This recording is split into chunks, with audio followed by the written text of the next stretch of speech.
ನಮಸ್ಕಾರ. NRTV Kannada YouTube channel coffee ನ್ಯೂಸ್ಗೆ ಸ್ವಾಗತ. ನಾನು ಅಜ್ಜಂಪುರ ನಾಗೇಶ್.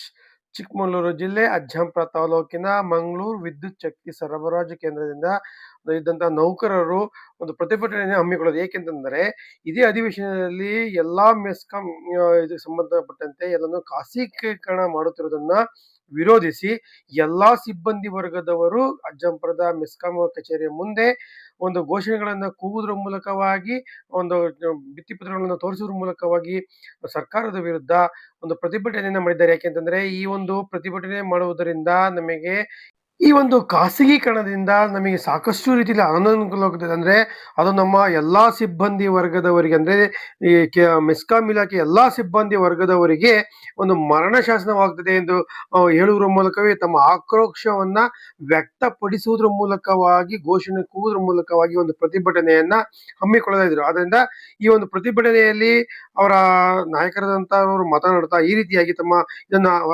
ಆಕ್ರೋಶವನ್ನು ಹೊರಹಾಕಿದ್ದಾರೆ.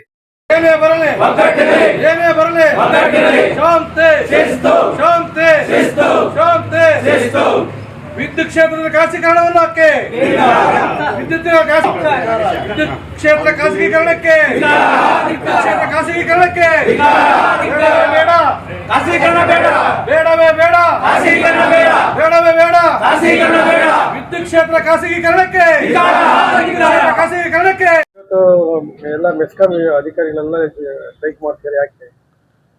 ಯಾಕಪ್ಪ ಅಂದ್ರೆ ಈ ನಮ್ಮ ರಾಜ್ಯದಲ್ಲಿ ಗ್ರಾಹಕರ ಹಿತೈಷಿಯಾಗಿ, ಸಮಾಜದ ಸಂಯೋಜನೆಯಾಗಿ ಇವತ್ತು ನಮ್ಮ ವಿದ್ಯುತ್ ಇಲಾಖೆ ಬಹಳ ಶ್ರಮದಿಂದ ಗ್ರಾಹಕರಿಗೆ ಒಳ್ಳೆಯ ಒಂದು ಸೇವೆಯನ್ನು ಸಲ್ಲಿಸ್ತಾ ಇದೆ.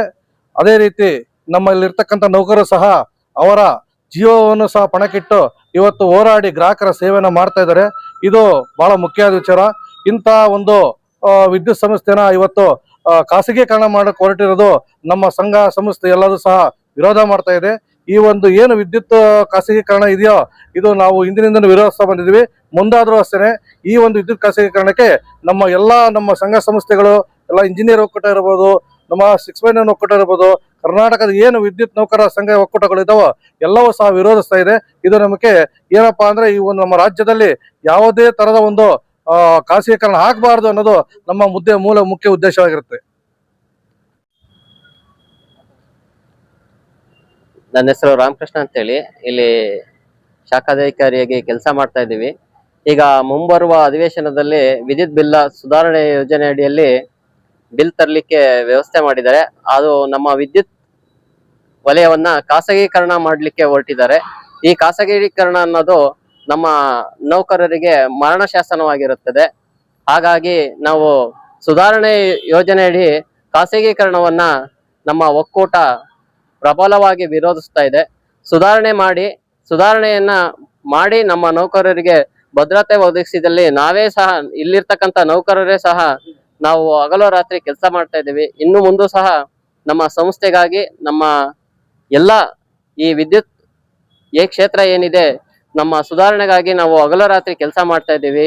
ಈ ನಮ್ಮ ಕ್ಷೇತ್ರದಲ್ಲಿ ಖಾಸಗೀಕರಣ ಬೇಡ, ನಾವೇ ಕೆಲಸ ಮಾಡ್ಕೊಂಡು ಹೋಗ್ತೀವಿ.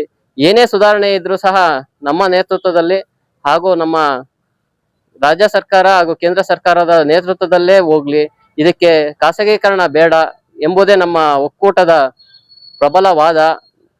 ಖಾಸಗೀಕರಣ ಆದ್ರೆ ನಮ್ಮ ನೌಕರರಿಗೆ ಭದ್ರತೆ ಇರಲ್ಲ. ಏನಾಗತ್ತೆ ಅಂದ್ರೆ ನಮ್ಮ ಕೆಲಸ ಮಾಡ್ತಾ ಇದೀವಿ ನೌಕರರು ಎಲ್ಲರಿಗೂ ಸಹ ಒಂದು ಮರಣಶಾಸನವನ್ನ ಬರೆದಾಗುತ್ತೆ.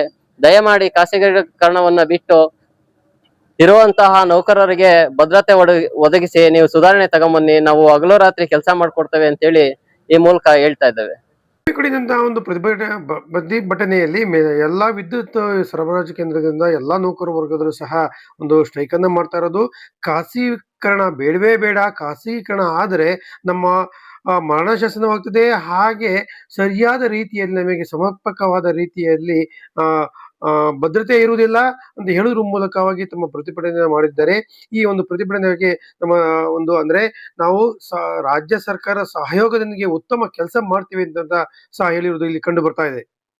ನಿನ್ನೆ ಕನ್ನಡ ಜಯಂತಿಗೆ ಒಂದು ಮಹತ್ವದ ದಿನ, ಅದರಲ್ಲೂ ಸಹ ಎಲ್ಲರೂ ಸಹ ಖುಷಿ ಪಡುವಂತ ದಿನ. ಅಂದ್ರೆ ನಮ್ಮ ರಾಷ್ಟ್ರಕವಿ ಕುವೆಂಪು ಅವರ ಜನ್ಮದಿನ ಹಾಗೂ GS ಶಿವರುದ್ರಪ್ಪನವರ ಒಂದು ಜನ್ಮದಿನ ಅಂಗವಾಗಿ ಚಿಕ್ಕಮಗಳೂರು ಜಿಲ್ಲೆ ಅಜ್ಜಂಪುರ ತಾಲೂಕಿನ ಅಜ್ಜಂಪುರ ಸರ್ಕಾರಿ ಪ್ರಥಮ ದರ್ಜೆ ಕಾಲೇಜಿನಲ್ಲಿ ಇಬ್ಬರು ಮಹಾಕವಿಗಳ ಒಂದು ಜನ್ಮದಿನದ ಅಂಗವಾಗಿ ಒಂದು ಕಾರ್ಯಕ್ರಮವನ್ನು ಹಮ್ಮಿಕೊಳ್ಳಲಾಯಿತು.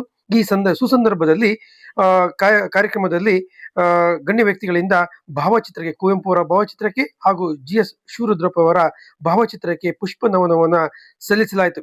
ತದನಂತರದಲ್ಲಿ ಈ ವೇದಿಕೆ ಕಾರ್ಯಕ್ರಮವನ್ನ ಈ ಕಾಲೇಜಿನ ಪ್ರಾಂಶುಪಾಲರಾದಂತಹ ಆನಂದ್ ಅವರು, ಹಾಗೆ ಸಾಹಿತ್ಯ ಲೋಕದ ದಿಗ್ಗಜರಾದಂತಹ ಚಂದ್ರಪ್ಪನವರು, ಹಾಗೆ ಇತರ ವರ್ಗದವರು ಸೇರಿ ಈ ಒಂದು ಕಾರ್ಯಕ್ರಮವನ್ನ ಉದ್ಘಾಟನೆ ಮಾಡಿತು. ಈ ಸಂದರ್ಭದಲ್ಲಿ ಸೊಲ್ಲಾಪುರ ಹೈಸ್ಕೂಲಿನ ಶಿಕ್ಷಕರಾದಂತಹ ಹೇಮಂತ್ ಅವರು ಸಹ ತಿಳಿದಿದ್ದಾರೆ. ಹಾಗೆ ಈ ಒಂದು ಸಂದರ್ಭದಲ್ಲಿ ಮಕ್ಕಳಿಗೆ, ಅಂದ್ರೆ ಪ್ರಥಮ ದರ್ಜೆ ಕಾಲೇಜಿನ ಮಕ್ಕಳಿಗೆ ಒಂದು ಭಾವಗೀತೆಯ ಒಂದು ಸ್ಪರ್ಧೆಯನ್ನು ಆಯೋಜನೆ ಮಾಡಲಾಗಿತ್ತು. ಈ ಆಯೋಜನೆಯಲ್ಲಿ ಭಾಗವಹಿಸಿ ಬಹುಮಾನ ಪಡೆದಂತಹ ವಿದ್ಯಾರ್ಥಿಗಳಿಗೆ ವೇದಿಕೆಯ ಮೇಲೆ ಬಹುಮಾನವನ್ನ ವಿತರಣೆ ಮಾಡುತ್ತಿರುವ ಚಿತ್ರದಲ್ಲಿ ಕಾಣ್ತದೆ. ಇದರಲ್ಲಿ ಭಾವಗೀತೆ ಆಡಿದಂತಹ ಮಕ್ಕಳಿಗೆ ಪ್ರಥಮ, ದ್ವಿತೀಯ ಹಾಗೂ ತೃತೀಯ ಬಹುಮಾನವನ್ನು ನೀಡುವ ಮೂಲಕವಾಗಿ ಈ ಕಾರ್ಯಕ್ರಮವನ್ನ ಅರ್ಥಪೂರ್ಣವಾಗಿ ಒಂದು ಆಯೋಜನೆ ಮಾಡಿದ್ದು ವಿಶೇಷವಾಗಿ ಕಂಡು ಬಂದಿತು ಎಂದು ಹೇಳಬಹುದಾಗಿದೆ. ಈ ಒಂದು ಸುಂದರ ಸಮಾರಂಭದಲ್ಲಿ ಪ್ರಾಂಶುಪಾಲರಾದಂತಹ ರಾಜಪ್ಪನವರು, ಉಪನ್ಯಾಸಕರಾದಂತಹ ಸಂತೋಷ್, ಮಂಜುನಾಥ್, ಆನಂದ್, ಅನಿಲ್ ಮಿರ್ಚಿ ಅವರು ಹಾಗೂ ಇತರ ಸಿಬ್ಬಂದಿ ವರ್ಗದವರು ಭಾಗವಹಿಸಿದರು. ಅದೇ ರೀತಿಯಾಗಿ ಕಾಲೇಜಿನಲ್ಲಿ ಓದುತ್ತಿರುವಂತಹ ಎಲ್ಲಾ ವಿದ್ಯಾರ್ಥಿಗಳು ಭಾಗವಹಿಸುವ ಮೂಲಕವಾಗಿ GS ಶಿವರುದ್ರಪ್ಪನವರು ಹಾಗೂ ಕುವೆಂಪು ಅವರ ಜನ್ಮದಿನದ ಅಂಗವಾಗಿ ವಿಶೇಷ ಕಾರ್ಯಕ್ರಮ ಮಾಡಿ ಎಲ್ಲರ ಗಮನವನ್ನ ಸೆಳೆದಿದ್ದಾರೆ.